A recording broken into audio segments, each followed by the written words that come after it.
Okay, so things you like in your setup are the following. Club face is squared up behind the center of the ball. It's perfect.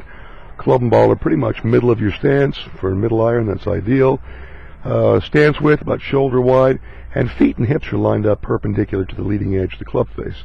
However, it's just your shoulders, as you can see, and we discussed, are lined up a little bit left or open.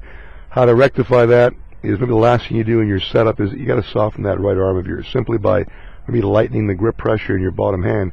That'll tend to get that right arm of yours to bow or tuck in, and that'll square your shoulders up. You want to see part of your left forearm if you were looking at yourself, say in the mirror, to work on this, and all we can see is your right arm only, as you can see in that positioning.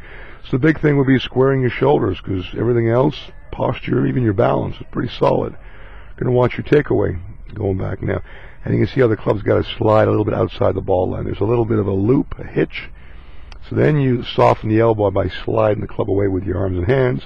And as you continue back from that position, now the club can go and set up, rise up. It gets a little flat, as you can see, because you kind of loop it out and then up. And the telltale sign that you start it with your arms is that your legs spread apart at the knees. See the daylight there between your legs? You want to keep your lower body quieter and tighter, and that can happen when you can take it back with your shoulders, your core muscles, as far as takeaway and turn.